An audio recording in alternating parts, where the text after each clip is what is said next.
and hello. Welcome.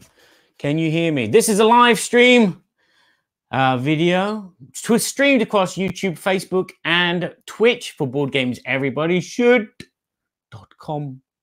Go there, check out the board game reviews, check out the board game podcasts, and check out the board game music. But that's not why I'm here. I'm doing a live video how to play review for this game here called he has to verify by actually tipping the box and looking at the actual title itself, because for some strange reason he's forgotten that it's called Cupcake Empire. That's the pressure of live streaming. Hello, welcome.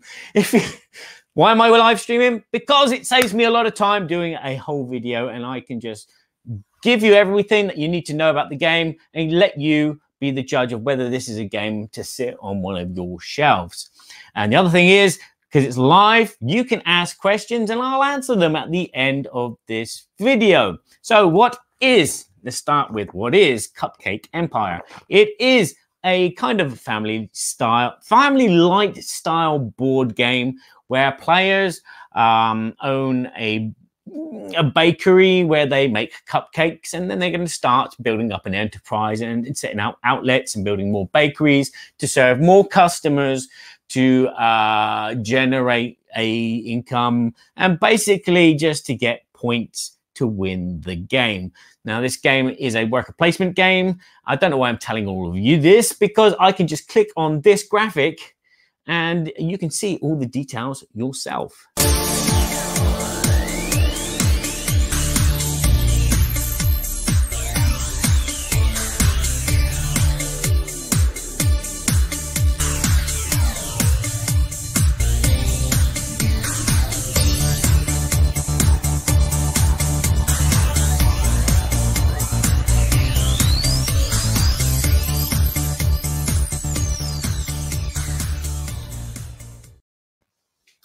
Oh, there we are. There's the board for the game. That's the main board for the game. This sits in the middle of the table. This is your scoreboard. It's going to record your scores. And a game will end once one player passes past the 70-point marker there. Everyone will then continue to keep playing just until it goes back to the first player. And then you'll do a final top of scores to see who is the king of cupcake making. Sounds easy, doesn't it? And it is pretty easy. The main board here, you'll see all these different colored meeple, and these different color meeple kind of represent what kind of cupcake they want. So this guy here, he wants a light sponge cupcake with a strawberry topping, whereas this one again wants a light base cupcake with chocolate topping, but there are also dark bases, and there's lemon, and there's mint. Each player is going to start the beginning of the game with a bakery in this zone here. And this is the only zone that you can do deliveries to. So you can deliver a cupcake to this guy, and once he's gone, you'll get some economy points, which is the numbers in red. Up the top here, you can see that you're not only getting economy points, but you're also getting victory points, which are the black numbers. If you can build your enterprise up, you can build some extra bakeries, which will give you 1 economy point and 1 skill point to prove that you are actually a good cook. And these little outlets here, as you can see, will give you 1 economy point, which, as you can see, you can build multiple, and you can actually dethrone someone. So if, say, a space is taken up by another player and you come along and you want to build a little outlet in one of these 2 yellow zones, and you want this yellow zone, you could chuck this guy out. They lose an economy point and you gain an economy point. Same with the bakeries as well. So that's the board in the middle of the table, and that's not the heart of the game. The heart of the game comes from the player boards themselves. As you can see, they're very colorful, and they look like this. Your dice are going to be your workers. You have 3 gray dice who just do any job that you want them to do. But then you also have these 5 colored dice, and each one is an expert in their own field. So, for example, the purple dice here is an expert at making sponge bases. The yellow dice is an expert at making the icing or frosting. Your orange dice is an expert in building outlets, either in the zone orange or, sorry, that's yellow, that's orange. And then you have your green dice, which is your expert in doing deliveries. And then you have a character which represents you, an expert manager who has the ability to do all of the jobs. Okay, why is this important, the colored dice? Well, at the beginning of the game, you're going to roll your 3 gray dice. And look at this. This is cool. And whatever the values are, you put them in the column corresponding to the number. So in this case, all 3 of those green dice have gone into gray. Now, players' turns are very, very simple. They're going to be a case of you choose one of these 5 actions that you wish to perform. So you could decide to, after this roll, I would definitely decide to perform this action, the manager action. Now, each action has various powers, and the more dice you put in it, the more you activate. So technically here, I've activated this power, or I could perform this power as well. But having an expert in this field, so the pink dice in the pink column, I can actually augment that power like so, and perform this actual power. So if you happen to pick up some extra dice during the game, because you can do, because that's what this action does. Let's say that I had 3 green dice in the green column. This would allow me to do this action because this first dice would allow me to activate this power. This one would activate this power, and this activate this power. And I wouldn't need any other dice in that column to support it. They could just freely just jump immediately into those action spaces. So anyway, what are these actions? Well, very simple. Here, you can just recruit one of the spare dice, one of the spare experts, which are going to be in the middle of the table. And depending on the number of players, will determine how many of these are going to be available. This also lets you hire another expert to add to your workforce. But it also gives you this small little tiny token. You can choose one of these tokens, and these are power-up tokens. And you'll start the game with 1. And as you can see here, or if you can't see here, this little token is lets you construct. But we put it in that column. You choose which column you put them in. So I could, if I wanted to, buy this one, if I activated this power, and then place them there. We have this action here, which will allow you to construct a bakery in one of the yellow streets. Now, I showed you earlier on, that's the yellow streets, and that's the orange streets there. Having bakeries and outlets will allow you to deliver to those roads attached to them. And again, this gives you an extra power. This also allows you to build a bakery, if you get up to here, in the orange streets, or you can perform any of these actions that you wish. Let's go through some of these actions, which are quite easy and basic. So if I was to activate this column here, the baker, he can create a sponge. Either a plain vanilla sponge or a chocolate sponge. And later on, as you can see up here, you can get these multicolored sponges, and these are powerful. If I activated this column here, let's just say, for example, I had 3 2s like this. This one expert would immediately jump straight to there, which means I could perform the frosting action. And with the frosting action, I can buy, well, collect or fabric one of the frostings. Now, there's 2 different types. Again, there's plain ones, which are just 1 color, and then there's these multicolored ones, and these are very rare. So people are going to be fighting over these because, again, they're quite powerful. And because I've activated down to here, these powers will activate as well. So if I did this action, for example, I can collect a simple sponge, and I could build one of my outlets on one of the roads. And that's what powers do.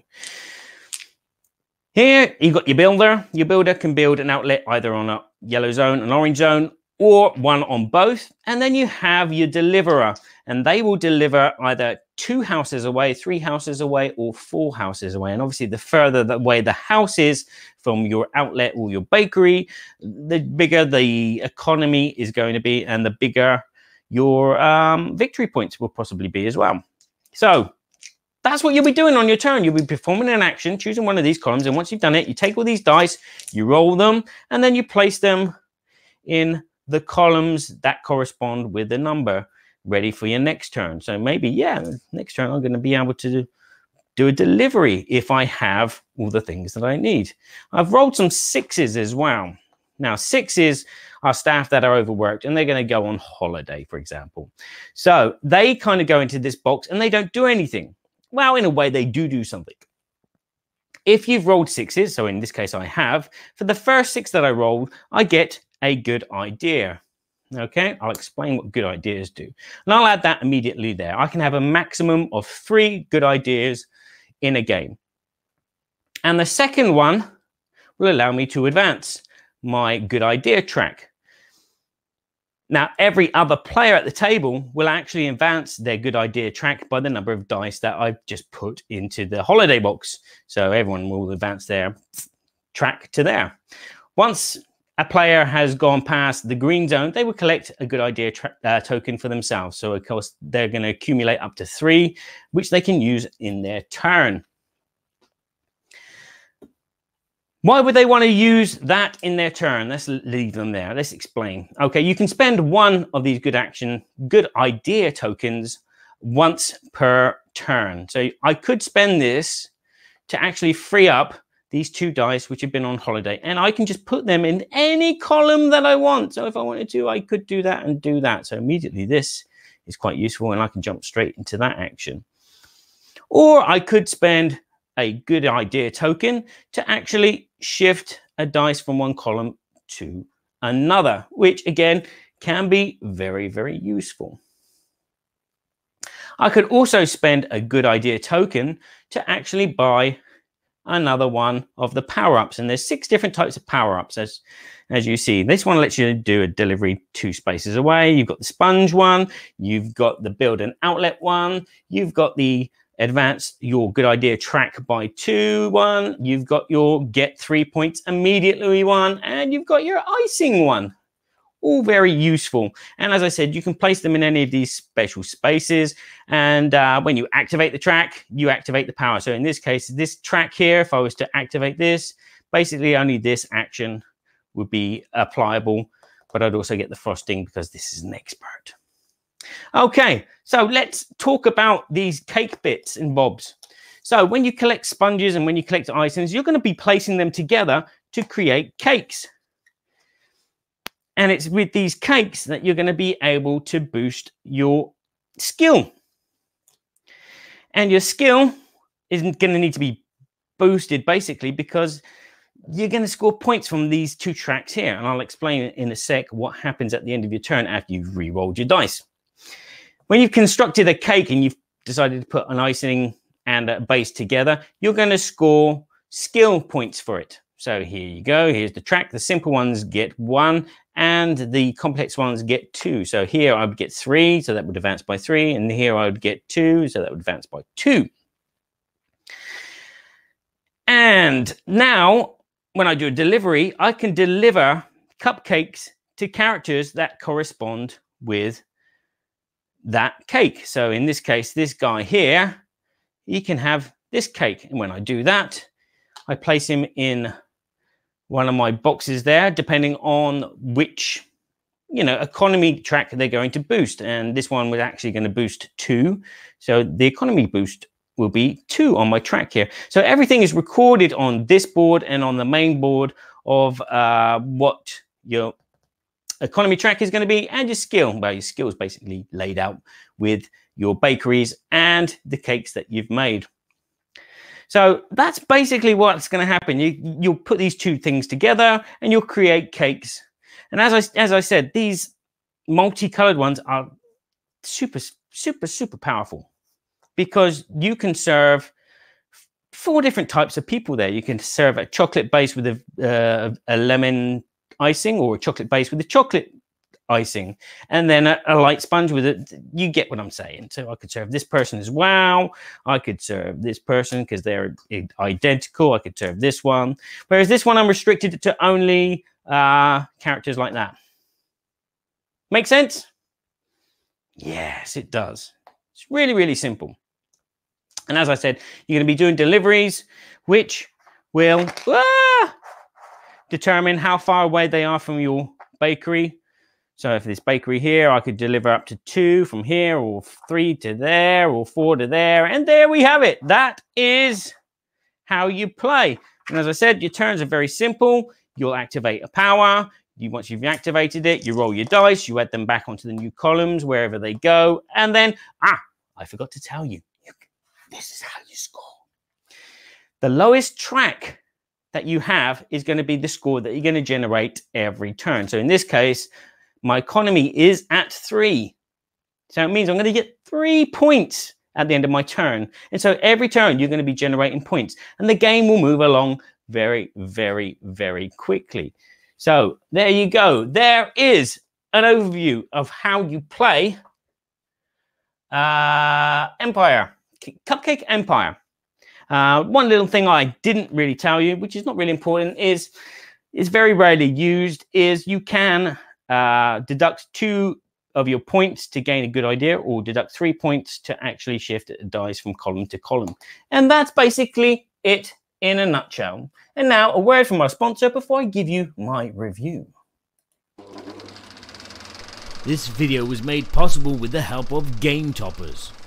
Upgrade your gaming experience with a Game Topper. And there you go. I just managed to pan the camera, move all the cables out the way, and sit down and tell you about this game.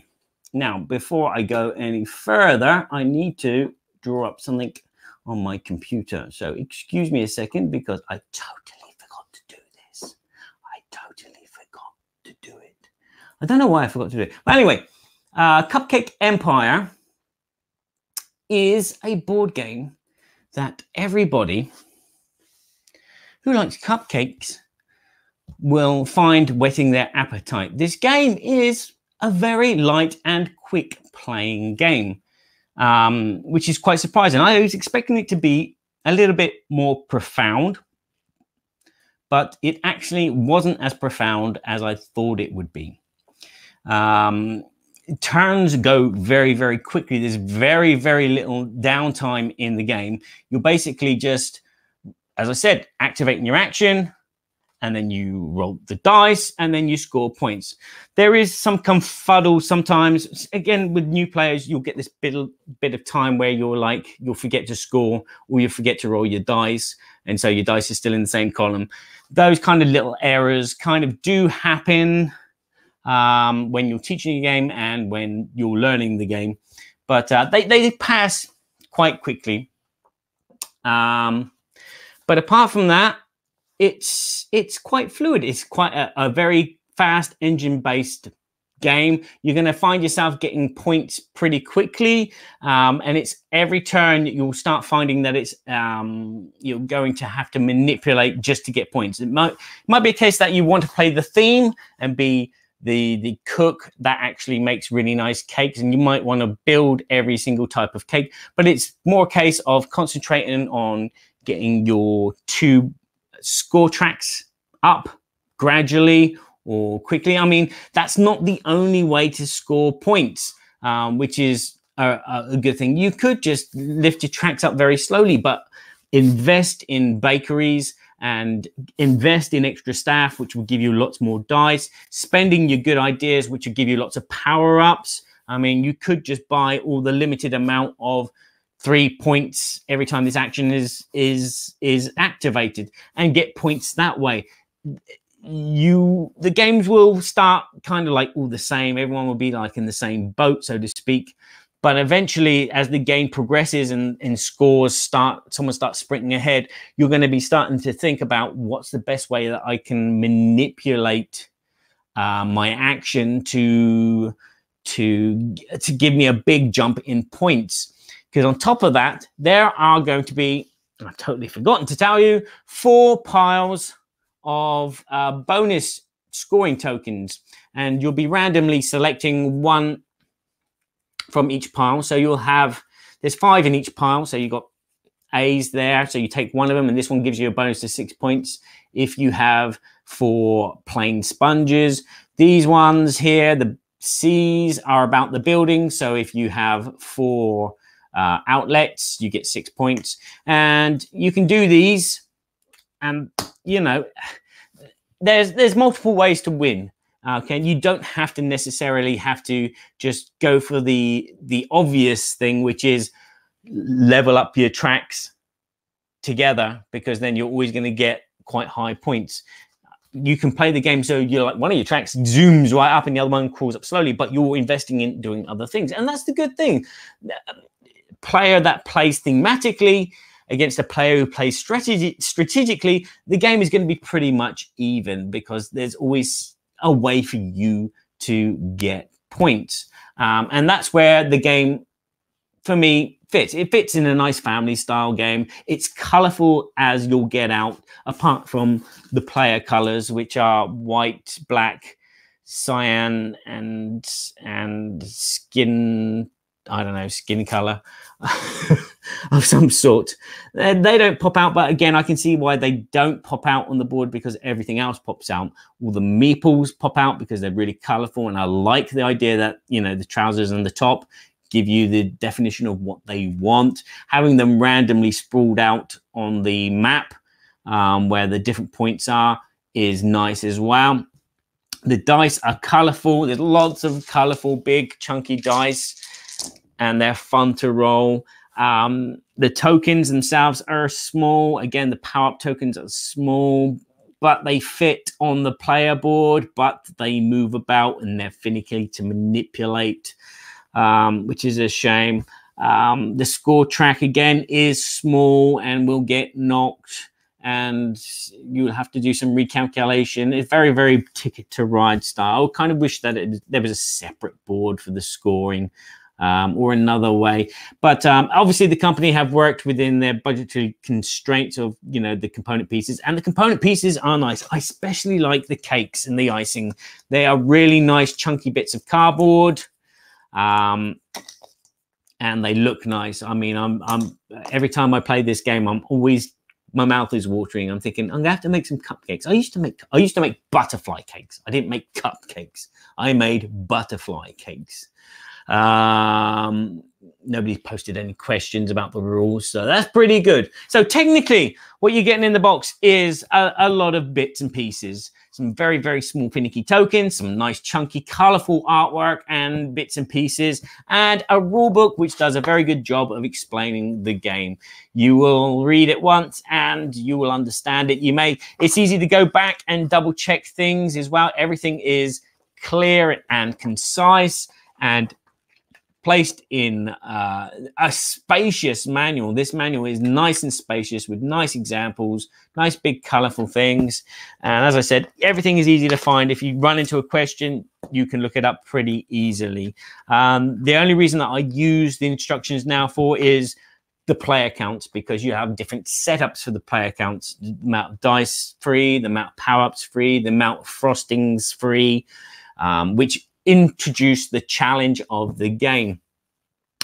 So from a technical point of view, I give this game an 8.5 out of 10, because everything is good, colorful, but I have niggles with the small components and the movement of the components, and that they will move, and they are finicky, and they are a little bit confusing. Confused.com. And my overall BGG score is a 7 out of 10, which is good, and I'm always usually willing to play this game. It's fun. It's a nice size as well. You know, it's not Ticket to Ride size. It's a bit smaller than Ticket to Ride size, but it's nice. It's colorful. It's bold. People are intrigued by that. You're probably intrigued by it by just looking at the box itself. It's colorful, and it does come across as a nice game when it's laid out on the table. So if you combine those two scores together, 7.5 7.75 is what you'll get. Yeah. So that should give you a good all-round kind of idea of the game, if it's for you or not. Let's have a look quickly at the comments. Nobody's posted any questions, which is pretty good. And I've done this in 26, 27 minutes. That's not too bad. That's a small amount of time in my day. So there you have it. If you do have any questions and you haven't watched this live, you can always write them in the comments and I'll answer them as soon as I wake up and switch on the computer. Hopefully you've found this video informative and it's pointed you in the direction whether this game is a game for your collection or not. It's totally up to you. I'm not here to force you to buy stuff. I'm just here to point out this is pretty good. This. If you want to check out everything else that I've been doing, even a written review, if you can't stand my voice and you don't like me babbling like I do, because there's a tangerine floating across the sky. If you don't like my voice, then you can read my written review, which you can find on boardgameseverybodyshould.com. .com. I would like to have .com because that's cool. Along with all the other reviews. Si tu parles français ou si tu lis en français, il y a le même en français. There's reviews there for everyone from my colleagues Guillaume and Arnold who are writing for me, which is nice. There's also the Berkey and Badger Board Game Babble podcast, where the other day we were interviewing Vincent Vergongen of Lucky Duck, talking about his new game, Time of Legends Destiny. I have to look here. Yeah, it's Time of Legends. That's Time of Legends Joan of Arc, which I haven't got yet, but hopefully I'll have it and I'll be able to go through that with you as well. And also there is the board game soundtracks that I do. So if you like music and you like sound effects, go and check them out. Also check out my work on Sirenscape. Yes, I've been working on Sirenscape, the Lost Minds of Fandalver, and I'm currently working on Ghosts of Saltmarsh for Dungeons and Dragons, but I'm also working on some Starfinder stuff as well. So go and check that out. So thank you very much for watching. I need to go and click over there because this is a one-man show and I've got no one over there doing stuff for me. I've got no one saying cut. You just said the D word. It's all me doing it with this. So here we go. Thanks for watching. Remember to please play nice with each other because it is only a game. Okay, and have fun. Whatever you're doing, have fun. I'm gonna have fun because I'm gonna have a nice, cool glass of mint sponge cake. Just sitting at the table next to